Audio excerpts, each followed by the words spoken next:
Praise the lord. ఈ రోజు దేవుని వాక్యం కొరింథీయులకు రాసిన మొదటి పత్రిక 10వ అధ్యాయం మొదటి నుంచి చూద్దాం. సహోదరులారా, ఈ సంగతి మీకు తెలియకుండుట నాకిష్టం లేదు. అదేదనగా మన పితరులందరూ మేఘము క్రింద నుండిరి, వారందరూ సముద్రములో నడిచిపోయిరి. అందరూ మోషేను బట్టి మేఘములోను సముద్రములోను బాప్తిస్మము పొందిరి. అందరూ ఆత్మ సంబంధమైన ఒకే ఆహారమును భుజించరే. అందరూ ఆత్మ సంబంధమైన ఒకే పానీయమును పానము చేసరే. ఏలయనగా తమ్మును వెంబడించిన ఆత్మ సంబంధమైన బండలోనిది త్రాగిరే. ఆ బండ క్రీస్తే. అయితే వారిలో ఎక్కువ మంది దేవునికిష్టులుగా ఉండకపోయిరి గనుక అరణ్యములో సంహరింపబడిరే. వారు ఆశించిన ప్రకారము మనము చెడ్డవాటిని ఆశించకుండునట్లు ఈ సంగతులు మనకు దృష్టాంతములుగా ఉన్నవి. ప్రతిరోజు మనం వాక్యం చదువుకునేటప్పుడు ఇశ్రాయేలీలు ఏ తప్పులైతే చేశారో అదే తప్పులు ఇప్పుడు మనం కూడా చేస్తున్నాము. అందుకే మనకి సమస్యలు వస్తున్నాయని ఖచ్చితంగా ఆ మాట అనేది మనం జ్ఞాపకం చేసుకుంటున్నాం కదండి. మీరు గమనించారో లేదో, ప్రతి వాక్యంలో కూడా ఒకానొక సమయంలో మన పితరులు ఇశ్రాయేలీలు ఎలాంటి పొరపాట్లయితే చేశారో, అన్ని అద్భుత కార్యాలు చేసిన తండ్రిని మర్చిపోయి ఒక చిన్న శోధన, ఏదైనా చిన్న ప్రాబ్లం రాగానే అన్ని అద్భుత కార్యాలు చేసిన తండ్రిని మర్చిపోయి మరలా మనుషుల వైపు తిరగడం స్టార్ట్ చేశారు. అలాగే దేవుని మీద సనగడం వాళ్ళు మొదలు పెట్టారు. అలా వాళ్ళు చేసిన తప్పులకి వాళ్ళకొచ్చిన శిక్షలన్నీ కూడా ఇక్కడ కొరింథీయులకు రాసిన మొదటి పత్రికలో అపోస్తలుడైన పౌలు గారు మన కోసం రాపించి మరొక్కసారి గుర్తు చేస్తున్నాడు. అందుకే మనం ప్రతిరోజు వాక్యం చదువుకునేటప్పుడు వాళ్ళు చేసినట్టు మీరు కూడా చేస్తున్నారేమో ఒకసారి జాగ్రత్తగా చూసుకోండి. వారు ఎలాంటి పనులు అయితే చేశారో అలాంటి పనులు చేస్తున్నారేమోనని మనం మామూలుగా నోటి మాట ద్వారా చెప్పుకున్నాం. అయితే వాటికి ప్రూఫ్లు కూడా ఇక్కడ బైబిల్లో తండ్రి మనకు చూపిస్తున్నాడు మరొకసారి. అయితే మీలో ఈ మాటలు వింటున్న మీరు ఒకవేళ ఇలాంటి పనులు మీరెవరన్నా చేస్తున్నారేమో మీ జీవితంలో జాగ్రత్తగా గమనించుకోండి. సమస్యలు వచ్చాయి అంటే ఇదిగో ఈ పనుల్లో మనమేమన్నా చేస్తున్నామా? దేవునికి ఇష్టం లేని పని ఏదైనా చేస్తున్నామా?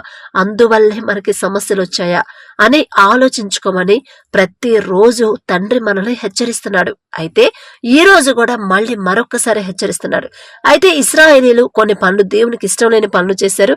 దానివల్ల వాళ్లకు వచ్చిన శిక్ష ఏంటో ఇక్కడ రాపించి పెట్టాడు తండ్రి. అయితే 5వ వచనం నుంచి చూస్తే, అయితే వారిలో ఎక్కువ మంది దేవునికి ఇష్టలుగా ఉండకపోయిరి గనుక అరణ్యములో సంహరింపబడిరే. మరిప్పుడు మనం దేవునికి ఇష్టలుగా ఉంటున్నామా? ఒక్కసారి గమనించుకోండి. అలాగే 6వ వచనం, వారు ఆశించిన ప్రకారము మనము చెడ్డవాటిని ఆశించకుండునట్లు ఈ సంగతులు మనకు దృష్టాంతములుగా ఉన్నవి. వాళ్ళు ఆ టైంలో ఆశించారంట, దేవునికి ఇష్టం లేని చెడ్డవాటిని వాళ్ళు ఆశించారంట. మరి మనం కూడా ఆశిస్తున్నామా చెడ్డవాటిని? దేవునికి ఇష్టం లేని వాటిని మనం ఇష్టపడుతున్నామా? మనం కోరుకుంటున్నామా? అది కావాల్సిందే అని మనం కోరుకుంటున్నామా? ఆలోచిస్తున్నామా? ఒక్కసారి మీరు గమనించుకోండి. మీ హృదయాన్ని ఒక్కసారి పరిశీలన చేసుకోండి. మీ భక్తిని ఒక్కసారి పరిశీలన చేసుకోండి. మీ భక్తి ఎలా ఉంది? మీ పనులు, మీ ప్రవర్తన ఎలా ఉందో ఒక్కసారి గమనించుకొని పరిశీలన చేసుకోమని. వారు ఆశించిన ప్రకారము మనము చెడ్డవాటిని ఆశించకుండునట్లు, వాళ్ళు ఏదైతే ఆశించారో అది మనం కూడా ఆశిస్తున్నామో ఒక్కసారి జ్ఞాపకం చేసుకోండి. జనులు తినుటకును త్రాగుటకును కూర్చుండి ఆడుటకు లేచిరి అని వ్రాయబడినట్లు వారిలో కొందరి వలె మీరు విగ్రహారాధకులై ఉండకుడి. జనులు త్రాగుతున్నారు, తింటున్నారు, డాన్స్ వేస్తున్నారు. అల్లరితో కూడిన ఆటపాటలంటే తండ్రికి అస్సలు ఇష్టం ఉండదు. కానీ ఇప్పుడున్న ఈ యుగంలో, ఈ సమాజంలో, ఇప్పుడున్న ఈ జనరేషన్లో క్రిస్టియన్ దేవుని పాటలే చూస్తుంటే అసలు అది సినిమా పాట అనుకోవాలా, దేవుని పాట అనుకోవాలా? మీకెలా అనిపిస్తుందండి చూస్తుంటే? అసలు బాధ అనిపిస్తుంది కదా. దేవుని పాటే అది, ఎంత హృదయం నుంచి ఎంత చక్కగా పాడుతున్నారు. ఆ డాన్సులు మరి ఆ పాటకు తగ్గట్టు ఆ మూమెంట్స్ కూడా ఎంత ఘోరంగా ఉన్నాయంటే, అదే అక్కడ వాళ్ళు ఎలాగైతే చేశారో ఇప్పుడు ఈ యుగంలో, ఈ తరంలో ఇప్పుడు అదే జరుగుతుంది. అందుకే జనులు తినుటకును త్రాగుటకును కూర్చుండి ఆడుటకు లేచారు. తాగి తినే ఇక మత్తెక్కిన తర్వాత ఆడడానికి లేచారు. ఇప్పుడు అదే పరిస్థితుల్లో మనం కూడా ఉన్నాం. అదే మీ విషయంలో జరుగుతుందా? ఒక్కసారి పరిశీలన చేసుకోండి. అల్లరితో కూడిన ఆటపాటలు చెయ్యకూడదు. అది సినిమా పాటైనా దేవుని పాటైనా సరే. అలా ఎవరు చేస్తారంట? విగ్రహారాధికులు చేస్తారు. వారిలో కొందరి వలె మీరు విగ్రహారాధకులై ఉండకుడి. విగ్రహారాధన చేసేవాళ్లే తింటారు, తాగుతారు, ఇక ఎగురుతా ఉంటారు అని నేను చెప్పట్లేదండి. బైబిల్లో తండ్రి రాపించి పెట్టాడు. అలా ఒకవేళ మీరేమన్నా చేస్తున్నారేమో. మనమేందంటే మన తండ్రి చాలా డీసెంట్. ఎంత డీసెంట్ అంటే పిచ్చి పిచ్చిగా ఇష్టం వచ్చినట్టు వెటకారంగా మాట్లాడినా ఊరుకోడు, వంకర టెంకరగా నడిచినా ఊరుకోడు. మన ప్రవర్తన కూడా జాగ్రత్తగా ఉండాలి. మనం మాట్లాడే మాట కూడా నీ మాట అవునంటే అవుననాలి, కాదంటే కాదనాలి. ఒక మాట ఇప్పుడు ఒక మాట తర్వాత ఒక మాట ఉండొద్దు అని తండ్రి చెప్తాడు. చాలా డీసెంట్ గా ఉండాలి. తండ్రి దగ్గరకు ఉండేవాళ్ళు చాలా పద్ధతిగా ఉండాలి, లేకపోతే నచ్చదు అసలు. అలా చేశారు వాళ్ళు. ఇశ్రాయేలీయులు అదే పని చేశారు. వారిలో కొందరి వలె మీరు విగ్రహారాధికులై ఉండకుడి, మరియు వారి వలె మనము వ్యభిచరింపకయుందము. వారిలో కొందరు వ్యభిచరించినందున ఒక్క దినముననే 23,000 మంది కూలిరి. వ్యభిచారం చేయకూడదు అని ఆజ్ఞల్లో ఉంది. అయినా సరే వాళ్ళు వ్యభిచారం చేశారు. చేయకూడదు అని తండ్రి చెప్పినప్పుడు ఇక అది ఎంత లాభం తెచ్చే పనైనా సరే, ఒక్క వ్యభిచారమే కాదండి, ఏ పనైనా సరే దేవునికి ఇష్టం లేనిదే అది చెయ్యొద్దు అని తండ్రి చెప్పాడు అంటే ఇక మనకు దానివల్ల కోట్ల లాభం వచ్చినా కూడా నేను చెయ్యనంటే చెయ్యను, నాకు అవసరమే లేదు అని మనం చెప్పగలిగేంత విశ్వాసం మనలో ఉండాలి. అటువంటి హృదయాన్ని అడగాలి తండ్రిని. ఇప్పుడు వాళ్ళేం చేశారు? వ్యభిచరించినందున ఒక్క దినమునని 23,000 మంది కూలారు. ఇప్పుడు మనలో చాలా మంది గర్భఫలం కోసం ప్రార్థించమని అడుగుతున్నారు. అయితే మా దగ్గర కూడా, మా ఇంటి దగ్గర కూడా, అమ్మ వాళ్ళ దగ్గర, చుట్టుపక్కల అక్క వాళ్ళకు కూడా గర్భఫలం లేదు, మ్యారేజ్ అయింది, గర్భఫలం లేదు. కానీ వాళ్ళల్లో ఉన్న లోపాలు చూస్తే మళ్ళీ క్రిస్టియన్సే. ఆదివారం వస్తే చర్చికి వెళ్తారు, చక్కగా ప్రార్థన చేసుకునే వాళ్ళే. చాలా మంది వ్యభిచారంలో పడిపోయారు. అంటే ఏమంటారు, రిలేషన్, ఇల్లీగల్ కాంటాక్ట్స్ పెట్టుకున్నారు, వేరే వాళ్ళతో అక్రమ సంబంధాలు పెట్టుకున్నారు. ఆ మాటలు నా నోటి వెంట రావండి, ఎందుకంటే అవి దేవునికి విరుద్ధమైన మాటలు కదా, మనం మాట్లాడకూడదు. అందుకే నేను గబకం చెప్పలేకపోతున్నాను. అట్లా వేరే వాళ్ళతో అట్లా రిలేషన్ పెట్టుకుని ఏ పని అయితే తండ్రి చెయ్యొద్దన్నాడు ఆ పని చేస్తా, మళ్ళీ నాకు గర్భఫలం కావాలంటే ఎలా ఇస్తాడండి తండ్రి? ఆ శాపం అనేది ఆ బిడ్డలకు ఉండిద్దా, ఉండదా? అలా వ్యభిచారం చేశారు. ఒక్క రోజులోనే ఎన్ని వేల మంది కూలారు? 23,000 మంది కూలారంట. మరణించారు, చంపేశాడు తండ్రి. అంత కోపం అసలు తండ్రికి. చెయ్యొద్దన్న పని చేస్తే తండ్రికి చిరాకండి. మన భాషలో చెప్పాలంటే నాకు చిరాకు వచ్చింది, నేను చెయ్యొద్దన్న పని చేస్తే మాత్రం నాకు చిరాకు వచ్చింది, ఇంకోసారి చెయ్యొద్దా పని అంటాం కదా. అలా తండ్రి అంత కోపంగా ఉండేవాడు.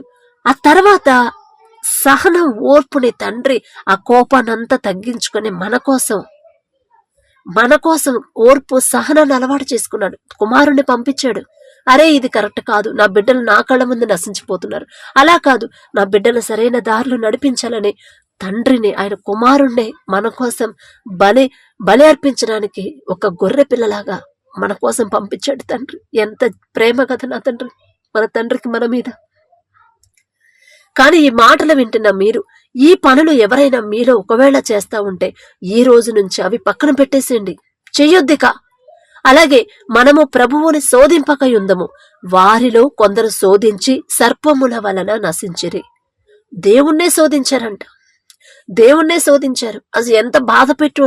ఇప్పుడు మనం ఏం చేస్తున్నాం? వాళ్ళు అలా చేశారు, వాళ్ళకి సర్పం వల్ల నశించిపోయారు. మనమేలా చేస్తున్నాం? మనమే పనులు చేస్తున్నాం. దేవునికి నచ్చే పనులు చేస్తున్నామా, నచ్చని పనులు చేస్తున్నామా? దేవుణ్ణి శోధిస్తున్నామా, దేవుణ్ణి ఆరాధిస్తున్నామా, కోపం తెప్పిస్తున్నామా తండ్రికి? ఒక్కసారి మిమ్మల్ని మీరు పరిశీలన చేసుకోండి. మీరు సణుగకుడి, వారిలో కొందరు సణిగి సంహారకుని చేత నశించిరి. సణిగారు. ఇప్పుడు మనం కూడా అదే చేస్తున్నాం. మనలో కొంతమంది, నేను ఎంత ప్రార్థన చేస్తున్నా సరే నాకు రావట్లేదు ప్రార్థనకు జవాబు. ఎందుకు రావట్లేదు? దేవుడు నా చేయి వదిలేశాడు సిస్టర్. నా ప్రార్థన కొన్ని సంవత్సరాల నుంచి చేస్తున్నా, అయినా సరే నాకు జవాబు రావట్లేదు, వదిలేశాడు దేవుడు కూడా పెద్ద నమ్మకస్తుడేం కాదు అని దేవుడి మీద సణుకుతున్నారు. వాళ్ళు అలా కామెంట్స్ పెడుతుంటే నాకు భయం వేస్తుంది. ముందు వామ్మో అసలు దేవుని మీద సణుగుతున్నారు, కనీసం ఆ జాలి మన మీద చూపించే అవకాశం కూడా పోగొట్టుకుంటున్నారని భయం వేస్తుంది. అట్లా సణుగుతా కమెంట్స్ పెడుతుంటే ఇక నా దేవుడు నా చెయ్యి వదిలేసాడులే, ఇక నా ప్రార్థనకు రాదులే, ఇక అంతేలే, అలా మాట్లాడుతున్నారు. అసలు మాట్లాడొచ్చండి మనం? దేవుని చేతి కింద, బలీయమైన చేతుల కింద మనం దీన మనసు కలిగి ఉండాల్సిన మనం దేవుని మీద సనగొచ్చా? మనం చేసే తప్పుల వల్లే కదా మనకి సమస్యలు. మనం చేసే తప్పుల వల్ల మనకి ఈ సమస్యలు వచ్చాయి. మరి తండ్రి మన మీద జాలి పడేదాకా ఆ ఓర్పు సహనంతో ఉండాలి కదా. ఆ కొద్ది సమయంలోనే దేవుని మీద సణిగితే ఇంకేమన్నుందా? మన జీవితాలు గాని, మన బిడ్డల జీవితాలు గాని ఎంత శాపాన్ని కొని తెచ్చుకుంటాయి. అందుకే జాగ్రత్తగా ఉండండి. దేవుని మీద అస్సలు సనగొద్దండి. చాలా తప్పది. దేవదూషణ అస్సలు చేయకూడదు. దేవుని మీద సనగకూడదు. నాకు ఈ సమస్యలు ఉన్నా పర్వాలేదు, నేను తప్పు చేశాను కాబట్టి నాకు ఈ సమస్యలు, లేకపోతే నాకు ఈ సమస్యలు తీసుకురాడు నా తండ్రి, నేనే దారి తప్పాను, నా తండ్రి అన్యాయస్తుడు కాడు, నా తండ్రి పక్షపాతి కాదు అని దేవుని గురించి మనం ఇంకా తండ్రి ప్రేమని మనం చూపించాలి. కానీ దేవుని మీద అస్సలు సనగొద్దండి. మీరు ఏ పరిస్థితిలో ఉన్నా దేవుని మీద మాత్రం సనగొద్దు. చాలా తప్పు, అది భయంకరమైన పాపం. అది మన జీవితంలో ఎన్నో సార్లు ఎన్నో అద్భుత కార్యాలు తండ్రి చేసుంటాడు. మీరు ఆలోచించుకోండి. మరి అన్ని కార్యాలు, అన్ని ప్రాబ్లమ్స్ నుంచి బయటకు తీసుకొచ్చిన తండ్రి ఇప్పుడున్న సమస్యల నుంచి బయటకు తీసుకొచ్చే శక్తి లేదా? ఖచ్చితంగా తీసుకొస్తాడు. కానీ మనం ఇంకా ఓర్పు, సహనం, విశ్వాసం బలపడాలని తండ్రి ఆపుతున్నాడు. అంత మాత్రాన మీరు ఆ గ్యాప్లోనే సనగొద్దండి, అస్సలు సనగొద్దు. నేను కూడా చాలా మందిని చూశాను బయట కూడా. ఇప్పుడు మీరు పెట్టే కమెంట్స్ లోనే కాదు, చాలా మంది బయట కూడా అట్లా, దేవుడికి కూడా న్యాయం లేదులే, బాగా అసలు అన్ని తప్పులు చేస్తున్నా, వాళ్ళ జీవితాలే బాగున్నాయి, మరి మనం ఏ తప్పు చేయట్లేదు, మన జీవితాలు తగలబడ్డాయి అని ఎలా మాట్లాడుతున్నారు? తప్పు కదా అది. దేవుడు తండ్రికి ఏమన్నా ఇష్టమా మన జీవితాలు అట్లా వదిలేయడానికి? మనం కరెక్ట్గా ఉన్నామా ప్రతి విషయంలో? అలా ఎవరైతే దేవుని గురించి సణిగారో వాళ్ళ జీవితాలు ఎలా అయిపోయాయంటే నేను చూశానండి, నా కళ్ళతో నేను చూశాను. భయమేసిద్దే వాళ్ళని చూస్తే. ఎందుకు అట్లా అసలు దేవుని విషయంలో సనగొచ్చా? భయపడండి, దేవునికి భయపడి ఉండండి, భయపడి జీవించండి. అయితే ఇవన్నీ కూడా మనకి ఎందుకు రాపిచ్చి పెట్టాడు తండ్రి బైబిల్లో? మనం ప్రతిరోజు ఈ మాట చెప్పుకుంటాం కంపల్సరీ. అవన్నీ వాళ్ళు ఆ తప్పు చేశారు కాబట్టి వాళ్ళకి ఆ శాపం వచ్చింది, ఆ సమస్యలు వచ్చాయి. మీరు కూడా అదే తప్పులు చేస్తే అదే కోపం, అదే శాపం, ఆ శ్రమలు మీకు కూడా వస్తాయి. కాబట్టి అవి చూసైనా మీరు జాగ్రత్తగా ఉంటారని తండ్రి రాపించి పెట్టాడు అని మనం ప్రతిరోజు చదువుకుంటాం, చెప్పుకుంటాం. అదే విషయాన్ని పౌలు గారు 11వ వచనంలో, ఈ సంగతులు దృష్టాంతములుగా వారికి సంభవించి యుగాంతమందున్న మనకు బుద్ధి కలుగుటకై వ్రాయబడెను. తాను నిలుచుచున్నానని తలంచుకొనువాడు పడకుండునట్లు జాగ్రత్తగా చూచుకొనవలెను. మనకు బుద్ధి తెచ్చుకోవడానికే ఇవన్నీ తండ్రి రాపించి పెట్టాడు. అదేంటి అప్పుడెప్పుడో జరిగిపోయిన విషయాలు మళ్ళీ ఎందుకు మనకి అనుకుంటాం మనం. కానీ అదే తప్పులు మనం కూడా మన జీవితంలో ప్రజెంట్ చేస్తున్నాం. అలా చెయ్యొద్దని మనం బుద్ధి తెచ్చుకొని అలాంటి పనులు మనం చేయకుండా ఉండాలనే తండ్రి అవన్నీ రాపించి పెట్టాడు. అందుకే తాను నిలుచుచున్నానని తలంచుకున్నవాడు పడకుండునట్లు జాగ్రత్తగా చూసుకోవాలి. నేను భక్తిలో స్థిరంగానే ఉన్నానులే, నేను పడిపోవట్లేదులే, నేను జాగ్రత్తగానే ఉన్నానులే అనుకుంటున్నాం. అయితే పడిపోకుండా జాగ్రత్తగా చూసుకోండి. మనం భక్తిలో ఉన్నామని అనుకోకూడదు. జాగ్రత్తగా ఎలా ఉండాలో నేర్చుకోండి. ఏ విషయంలో కూడా పడిపోకుండా జాగ్రత్తగా మన భక్తిని ఎలా కాపాడుకోవాలి, దేవుని కోపం, దేవుని శాపం మనకు రాకుండా ఉండాలంటే మనం ఇంకా దేవునికి ఎలా దగ్గర అవ్వాలో ఆలోచించుకోండి. ఆ పైన చెప్పిన అవే కాకుండా ఇంకా వేరే విషయాలు చాలా ఉన్నాయి బైబిల్లో. సాధారణంగా మనుషులకు కలుగు శోధన తప్ప మరి ఏది మీకు సంభవింపలేదు. దేవుడు నమ్మదగినవాడు. మీరు సహింపగలిగినంత కంటే ఎక్కువగా ఆయన మిమ్మును శోధింపబడనియ్యడు. అంతేకాదు, సహింపగలుగుటకు ఆయన శోధనతో కూడా తప్పించుకునే మార్గాన్ని కూడా కలుగు చేస్తాడండి. అందుకే మనకి ఈ సమస్యలు వచ్చాయంటే మనం ఏదో పెద్ద నీతిమంతులు, మనం ఏదో జాగ్రత్తగా ఉన్నా కూడా వచ్చాయని అస్సలు అనుకోవద్దు. ఎక్కడో జారిపోయి ఉంటాము, ఎక్కడో పడిపోయి ఉంటాము అని సరి చేసుకోవాలి. ఆ శోధనలు, సమస్యలు ఎన్నొచ్చినా పర్వాలేదు, నా తండ్రి నాకున్నాడు, నా తండ్రి నేను ఒకవేళ నా వల్ల కాకపోతే నా తండ్రి నా ముందుంటాడు, నన్ను సరిచేసి నన్ను నిలబెడతాడు అనే విశ్వాసం మనలో, ఆ సహనం అనేది మనకి అలవాటవ్వాలి. మనం సహించేంత కన్నా, సహింపగలిగినంత కంటే ఎక్కువగా శోధనలు మనకి ఇవ్వడంట తండ్రి. మరి మనం చిన్నదానికే దిగజారిపోతాము, చిన్న సమస్యకే పడిపోతాము. ఎలా అలా అయితే? ఒకానొక సమయంలో నాకు కూడా అందరూ నాతో ఉన్నారు, అందరూ నాతో ప్రేమగా ఉంటున్నారు అనుకున్నాను. కానీ ఒకానొక సమయంలో ఒంటరిదాన్ని అయిపోయాను. నా తల్లిదండ్రులు నా బాధ అర్థం చేసుకోలేదు.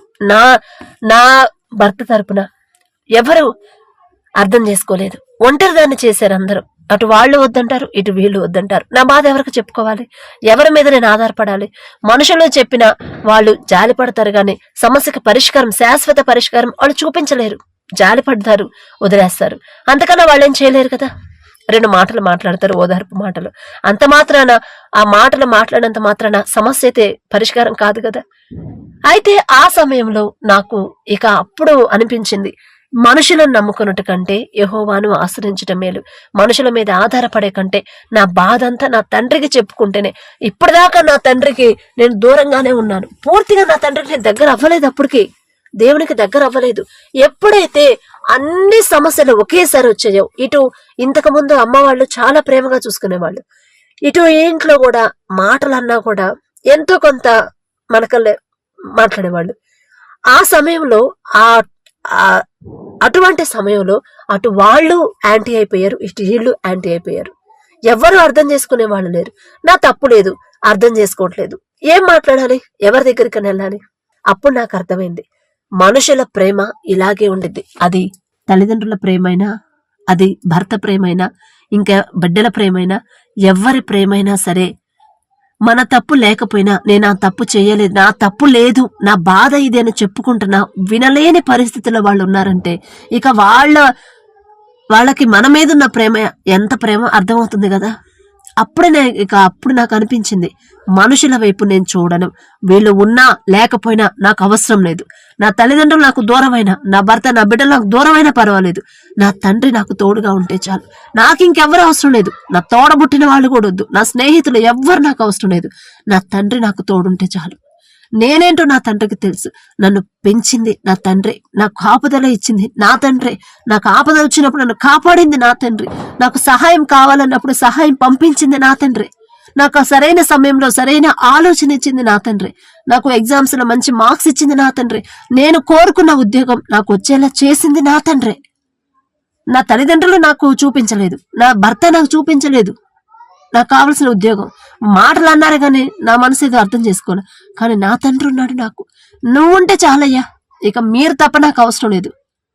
నాకు అవసరం లేదు మనుషుల ప్రేమ, మనుషుల సాయం నాకొద్దు. అది నా తల్లిదండ్రులు అయినా సరే, వాళ్ళు వస్తే ఓకే, రాకపోయినా పర్వాలేదు, నేను ఒంటరిదాన్నైనా పర్వాలా, మీరు నాతో ఉంటే చాలు, నా ముందుండే నన్ను నడిపిస్తే చాలు అని ఎప్పుడైతే గట్టిగా ఫిక్స్ అయ్యానో అప్పుడు ఆ తర్వాత తండ్రి ఇక ఆ టైంలో మీరైతే ఏం చేస్తారండి? ఆ సమయంలో అందరూ వదిలేసి వెళ్ళిపోయారు. ఎవ్వరు మన బాధ అర్థం చేసుకోవట్లేదు. ఆరోగ్య సమస్య ఎవ్వరు పట్టించుకోవట్లేదు. అటు వాళ్ళు వెళ్ళిపోమ్మన్నారు, ఇటు వీళ్ళు పొమ్మన్నారు. ఎక్కడికి వెళ్తారు మీరైతే? దేవుని దగ్గరకు వచ్చి పాదాలు పట్టుకుంటారా, లేకపోతే సూసైడ్ చేసుకుంటారా? నేనైతే సూసైడ్ చేసుకునేంత బలహీనురాలను కాదు. ఎందుకంటే నా తండ్రి బలవంతుడు, నా తండ్రి శక్తి గలవాడు, నా తండ్రి బాహుబలం నాకు తెలుసు. కాబట్టి అటువంటి ఆలోచన నేను చెయ్యను. ఆత్మహత్య అనే ఆలోచన నాకు రాదు. వచ్చినా కూడా చిచ్చి నేనెందుకు చేసుకుంటాను? నా తండ్రి నాకు లేకపోతే కదా నేను అటువంటి ఆలోచన చేయాలి. నాకెన్ని సమస్యలు, నేను ఒంటరిదాన్నైనా పర్వాలేదు, నా తండ్రి నా ముందుంటాడు అని ఎప్పుడైతే గట్టిగా ఫిక్స్ అయ్యి అలా కొండలాగా బండలాగా నిలబడి ఉన్నానో అప్పుడు ఇక ఆ తర్వాత నుంచి ఒక్కొక్కటి సమస్య పరిష్కారం చేస్తా వచ్చాడు తండ్రి. అప్పటిదాకా దేవుని పక్కన పెట్టి వీళ్ళే నాకు ఎక్కువ అనుకున్నా, వీళ్ళుంటే చాలనుకున్నాను. కానీ అది కరెక్ట్ కాదు అని తెలియజేయడానికి తండ్రి ఆ పరిస్థితి, అంటే నేను సహించగలిగినంత శ్రమలే, శోధనలే నాకు ఇచ్చాడు తండ్రి. మళ్ళీ అందులో కూడా దాని నుంచి ఎలా తప్పించుకోవాలో ఆ దారి కూడా తండ్రి చూపించాడు. దేవుని మీద ఆధారపడే మనసు నాకు తండ్రి ఇచ్చాడు. ఆత్మహత్య ఖచ్చితంగా ఈ పరిస్థితుల్లో ఉంటే ఖచ్చితంగా సూసైడ్ అనే ఆలోచనే వచ్చింది ఎక్కువ శాతం. కానీ అటువంటి ఆలోచన తండ్రి రానివ్వలేదండి. ఎందుకంటే ఆ బలమైన ఆ విశ్వాసాన్ని తండ్రి బలపరిచాడు. అందుకే మనుషుల వైపు మీరు చూడొద్దు, సమస్యల వైపు మీరు చూడొద్దు. ఆ సమస్యని పరిష్కరించగల దేవుని వైపు చూస్తేనే మనకు ధైర్యం వచ్చింది. నా తండ్రి నాకున్నాడు, నేనెందుకు అటువంటి ఆలోచన చేయాలి, నేనెందుకు మనుషుల మీద ఆధారపడాలి, నా తండ్రి ఏదో ఒక రూపంలో నా తండ్రి నాకు సహాయాన్ని పంపిస్తాడు అని మీరు గట్టిగా ఫిక్స్ అయి ధైర్యంగా ఎప్పుడైతే ఉంటారో అప్పటి నుంచి మీ సమస్యలు పరిష్కారం అనేవి అవుతా ఉంటాయి. కాబట్టి పైన చెప్పిన వాళ్ళు ఏ పనులైతే చేసి దేవుణ్ణి సణిగారు, దేవుణ్ణి హింసించారు, దేవుని మీద కోపడ్డారు, ఎలా దేవునికి ఇష్టం లేని పనులు చేసి దాని వల్ల వాళ్ళు శాపం తెచ్చుకున్నారు, అలాంటి పనులు మీరు చెయ్యొద్దు. అలా చేయకుండా ఉండడానికి కావలసిన సహాయాన్ని తండ్రిని అడుగుదాం. దయచేసి అందరూ కళ్ళు మూసుకోండి. కృపగల దేవా మీకే స్తోత్రం, రాజాధిరాజా మీకే స్తోత్రం, దేవాతి దేవా మీకే స్తోత్రం నా తండ్రి.